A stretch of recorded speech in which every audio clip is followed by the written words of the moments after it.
Hello दोस्तों, मेरा नाम जयप्रकाश कुमार और मैं आप सभी का स्वागत करता हूं मैं अपने यूट्यूब चैनल डिफेंस मेरी जान पर। और जैसा कि आप लोग को पता होगा, जो हमारा इंडियन कोस्ट गार्ड का एग्ज़ाम है वो हाल फिलहाल में होने वाला है। तो उसी को लेकर हम जो है जीके और जीएस का जो मॉक टेस्ट के तौर पर यह जो सीरीज़ हम लोगों ने आज से शुरू किया है। तो चलिए बिना देरी किए हुए आज की क्लास को हम लोग शुरू करते हैं। तो जैसा कि आप लोग स्क्रीन पर देख पा रहे हैं कि फर्स्ट क्वेश्चन है आपका कि भारत में परमाणु ऊर्जा आयोग के प्रथम अध्यक्ष कौन थे। ए है होमी जहांगीर भाभा, बी है बीरबल साहनी, सी है विक्रम साराभाई और डी है एपीजे अब्दुल कलाम। तो इसका जो राइट आंसर हो जाएगा आपका वह हो जाएगा होमी जहांगीर भाभा। क्या हो जाएगा? होमी जहांगीर भाभा आपका राइट आंसर हो जाएगा। अब इससे संबंधित हम फैक्ट देख लेते हैं। तो देखिए, परमाणु ऊर्जा आयोग के बारे में, तो इसकी जो स्थापना हुई थी वह 1 मार्च 1958 ईस्वी को हुआ था। और इसका जो प्रभारी मतलब जितना भी कार्यभार होता है वह सीधे प्रधानमंत्री के पास होता है। इसका जो भार किसके पास होता है? प्रधानमंत्री के पास होता है। और इसका जो मुख्यालय है वो मुंबई में है। और मुंबई कहाँ में पड़ता है? तो महाराष्ट्र में पड़ता है। और अब पूछेगा कि लेटेस्ट कौन है हाल फिलहाल में, तो हाल फिलहाल में है कमलेश नीलकंठ व्यास। कमलेश नीलकंठ व्यास है जो हमारे जो है हाल फिलहाल जो अभी रिसेंटली में है, वह हमारे परमाणु ऊर्जा आयोग के अध्यक्ष हैं। तो चलिए अब हम अगला क्वेश्चन देखते हैं। तो अगला क्वेश्चन है कि शांति निकेतन की स्थापना किसने की थी। ए है महात्मा गांधी, बी है रविंद्रनाथ टैगोर, सी है टॉमस मैकाले और डी है इनमें से कोई नहीं। तो इसका जो राइट आंसर हो जाएगा वह क्या हो जाएगा? तो इसका जो राइट आंसर हो जाएगा आपका रविंद्रनाथ टैगोर। कौन? तो रविंद्रनाथ टैगोर ने शांति निकेतन की स्थापना किए थे। अब इससे संबंधित हम फैक्ट देख लेते हैं। तो इससे संबंधित फैक्ट है कि रविंद्रनाथ टैगोर ने 1901 ईस्वी में शांति निकेतन जो है, अब पूछेगा कि शांति निकेतन की स्थापना कब हुई, तो 1901 ईस्वी में शांति निकेतन में एक छोटे से स्कूल की स्थापना की। आगे 1919 ईस्वी में उन्हें कला के एक स्कूल, कला भवन, जो यह जो थे रविंद्रनाथ टैगोर, यह कला के क्षेत्र में बहुत ही मतलब इनका इंटरेस्ट था। और अब ये देख लेते हैं एक और जो है, रविंद्रनाथ टैगोर को नोबेल पुरस्कार भी प्राप्त हुआ है साहित्य के क्षेत्र में। किसके क्षेत्र में? साहित्य के क्षेत्र में।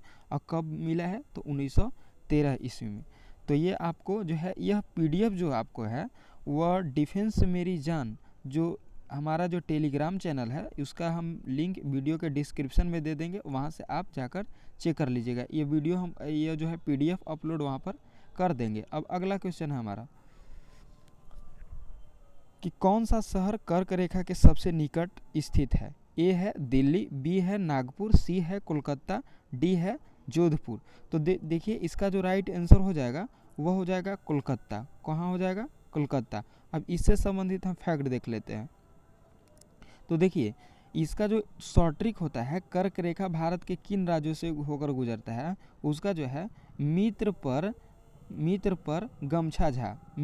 गमछा झार, यह इसको इस तरह से आप याद कर लीजिएगा। मित्र पर गमछा झार।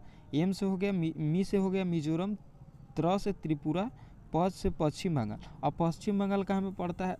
कलकत्ता कहाँ में पड़ता है? तो पश्चिम बंगाल में। इसीलिए जो हमारा हो जाएगा क्वेश्चन क्या था कि कौन सा शहर कर्क रेखा के सबसे निकट है, तो कोलकाता हो जाएगा। अब चलिए ये आप देख लीजिएगा। अब अगला क्वेश्चन हमारा कि शेरगढ़ अभयारण्य किस नदी के किनारे है। तो ए है चंबल नदी, बी है परवन, सी है बनारस, डी है गंभीरी। तो जो शेरगढ़ अभयारण्य है वह हमारा परवन नदी के किनारे पर है, परवन नदी के किनारे पर। अब इससे संबंधित हम फैक्ट देख लेते हैं। तो फैक्ट यह है कि शेरगढ़ अभयारण्य क्या है? परवन नदी के किनारे पर बसा हुआ है। और गढ़ पैलेस कोटा अभयारण्य ये भी इम्पोर्टेंट है। गढ़ पैलेस कोटा अभयारण्य कहाँ पर स्थित है? तो यह जो है चंबल नदी के किनारे स्थित है। अब चित्तौड़गढ़ अभयारण्य, तो चित्तौड़गढ़ अभयारण्य किस नदी के किनारे है? तो यह गंभीरी, कौन? गंभीरी और बेड़च नदियों के संगम स्थल के निकट पहाड़ी पर है। ये बस इतना ही याद रखिएगा, गंभीरी और बेड़च नदियों के संगम स्थल के निकट।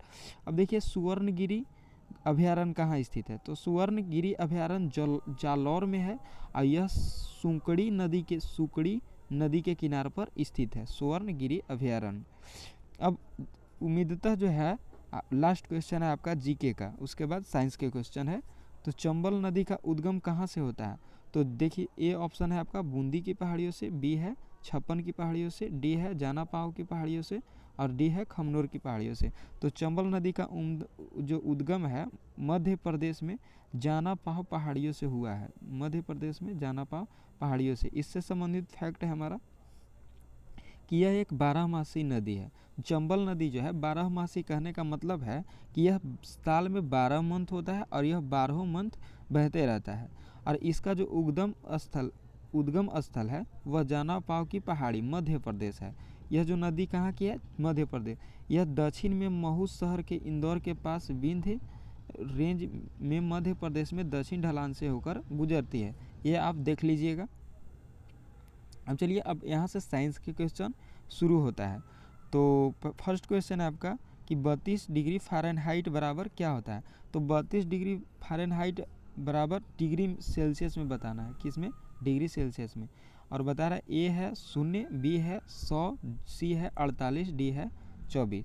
तो इसका जो राइट आंसर हो जाएगा वह हो जाएगा ऑप्शन ए यानी कि 0। और इससे संबंधित एक फार्मूला आप याद रखिएगा, सी बट्टा 100 और बराबर एफ माइनस 32 और बटा में 180। यह जो है डिग्री सेल्सियस को फ़ारेनहाइट में या फ़ारेनहाइट को डिग्री सेल्सियस में बदलने का फार्मूला है। अब अगला क्वेश्चन हम देखते हैं। तो हड्डी मानव के टांग में पाया जाता है, डॉट डॉट दिया हुआ है, और हड्डी मानव के टांग में पाई जाती है। ए है फीमर, बी है रेडिस, सी है अल्ना, डी है ह्यूमरस। तो यह आसान सा सवाल था, इसका जो राइट आंसर हो जाएगा वो फीमर हो जाएगा। अब अब अगला क्वेश्चन देखते हैं। तो इससे पहले एक है, देखिए यह जो है यह हाथ में जो हड्डी होता है उसका फिगर है ये। तो यहाँ पर जो होता है उसको बोलते हैं कार्पल। यह जो हड्डी होता है इसको बोलते हैं अल्ना, क्या बोलते हैं, अल्ना। और यह इसको क्या बोलते हैं, तो रेडिस बोलते हैं। और यह जो भाग होता है किहुनी के जस्ट ऊपर का भाग होता है, ह्यूमरस कहलाता है। क्या कहलाता है, ह्यूमरस कहलाता है। अब चलिए अगला क्वेश्चन देखते हैं। तो पतिया के कारण हरी होती है, तो पतिया किसके कारण होती है, ए है हरित लवक, बी है पानी, सी है जाइलम, डी है प्रकाश। तो देखिए पतिया जो है वो हरित लवक के कारण जो है हरी होती है। इसको क्लोरोफिल भी कहते हैं, क्या, क्लोरोफिल। अब देखिए यहाँ पर एक और इम्पोर्टेंट है जाइलम। जाइलम क्या है, तो जाइलम जो है संवहनी ऊतक का एक भाग है। जो है संवहनीय ऊतक दो होता है पेड़ पौधा में, एक होता है जाइलम, एक होता है फ्लोएम। और जाइलम जो होता है वह जल संवहन का कार्य करता है, यह आप याद रखिएगा। अब अगला क्वेश्चन है आपका कि निम्न में से कौन सा ऊर्जा का अक्षय स्रोत है, कौन सा जो है ऊर्जा का अक्षय स्रोत, मतलब जो क्षय नहीं होता है। तो एक कोयला, तो कोयला तो मतलब ये कभी भी ख़त्म हो सकता है, तो यह जो है क्षय है। और पेट्रोलियम भी हमारा कभी भी ख़त्म हो सकता है, तो यह भी क्षय है। और हवा, तो हवा जो है हमारा अच्छा है, मतलब यह कभी भी ऐसा संभावित है कि ख़त्म नहीं होगा। तो हमारा जो राइट आंसर हो जाएगा ऑप्शन सी हो जाएगा। क्या हो जाएगा, ऑप्शन सी। डी प्राकृतिक गैस नहीं होगा, ये भी नहीं होगा, ये भी नहीं होगा। अब अगला क्वेश्चन हम देखते हैं। तो अगला क्वेश्चन है कि मछलियाँ के द्वारा श्वसन करती है, ए त्वचा, बी गलफड़ा, जिसको गलफड़ा को गिल्स बोलते हैं, गिल्स, क्या बोलते हैं, गिल्स। और सी है फेफड़ा, डी है इनमें से कोई नहीं। तो इसका जो राइट आंसर हो जाएगा वह क्या हो जाएगा, ऑप्शन बी हो जाएगा, गलफड़ा, जिसको गिल्स भी बोलते हैं। और त्वचा से कौन सांस लेता है, तो त्वचा से होता है वह जिसको केचुआ बोलते हैं, केचुआ जो है वह त्वचा से सांस लेता है। और फेफड़ा से कौन लेता है, तो यह मानव हो गया और बंदर हो गया, यह सब जो है वो फेफड़ा से सांस लेते हैं। अब अगला क्वेश्चन देखते हैं। तो कैल्शियम हाइड्रोक्साइड का रासायनिक सूत्र क्या है, ए CaCl2, B CaOH Hal2, CaCO2, और ZnCl2। तो इसका जो है कैल्शियम हाइड्रोक्साइड, तो इसका जो राइट आंसर हो जाएगा COH का हॉल 2 होता है। यही जो है कैल्शियम हाइड्रोक्साइड का सूत्र होता है। तो ऑप्शन बी इसका राइट आंसर हो जाएगा। अब CaCl2 को क्या बोलते हैं, तो इसको बोलते हैं कैल्शियम क्लोराइड, और CaCO2 को बोलते हैं कैल्शियम कार्बोनेट, और ZnCl2 को बोलते हैं जिंक क्लोराइड। तो याद रखिएगा। अब अगला क्वेश्चन है कि चंद्रमा पर एक व्यक्ति के भार पर क्या असर होगा। ए बढ़ेगा, बी घटेगा, सी वही रहेगा, डी इनमें से कोई नहीं। तो देखिए चंद्रमा पर जो होता है हमारा जो है गुरुत्वाकर्षण जो है गुरुत्वीय त्वरण होता है वह G/6 होता है। क्या होता है? G/6। अब पृथ्वी पर क्या होता है, तो पृथ्वी पर G होता है। और देखिए पृथ्वी पर जो भार होता है किसी भी m द्रव्यमान के वस्तु के लिए तो m/6 होता है। और जब यही मास को हम अगर चंद्रमा पर ले जाएंगे तो वहाँ जो है वो mg/6 हो जाएगा। तो ऑब्वियसली सी बात है कि भार क्या हो जाएगा, तो घट जाएगा। तो ऑप्शन बी आपका राइट आंसर हो जाएगा। अब हमारा अगला क्वेश्चन है कि लोहे का रासायनिक नाम। AFD FE, यहाँ थोड़ा सुधार कर लीजिएगा, FE है ऑप्शन बी में, और C है I, D है L। तो लोहे का रासायनिक नाम तो आप सभी लोग जानते होंगे कि Fe होता है। तो ऑप्शन बी आपका राइट आंसर हो जाएगा, DE नहीं Fe होगा, सुधार कर लीजिएगा। अब देखिए फ्लोरीन, ये F क्या होता है, तो F से होता है फ्लोरीन, जिसका जो है 9 होता है। क्या होता है? 9 इसका परमाणु संख्या होता है। और यह होता है आयोडीन। क्या होता है, तो I से आयोडीन होता है। और इसका जो होता है परमाणु संख्या वह 58 होता है, देख लीजिएगा।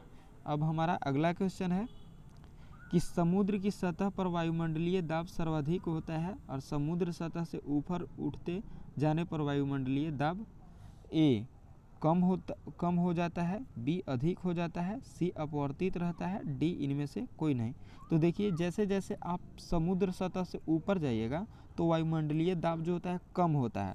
तो ऑप्शन ए आपका राइट आंसर हो जाएगा। अब कम क्यों होता है, तो जैसे ही आप ऊपर की ओर जाइएगा तो जैसे कि आपका तापमान टेम्परेचर बढ़ता है, और टेम्परेचर बढ़ता है तो हवा जो होता है वह हल्का होता है, और वायुमंडलीय दाब जो है हमारा क्या हो जाता है, घट जाता है।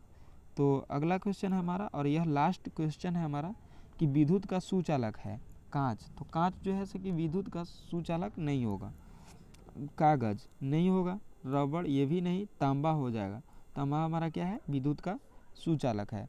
तो आज के लिए बस इतना ही, और इसका जो PDF है वह हम टेलीग्राम पर डाल देंगे।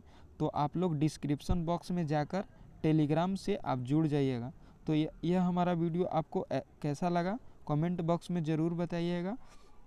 अगर आपको अच्छा लगा होगा तो कमेंट में ज़रूर बताइएगा, ताकि हम इस सीरीज़ को कंटिन्यू रख सकें। तो थैंक यू, धन्यवाद।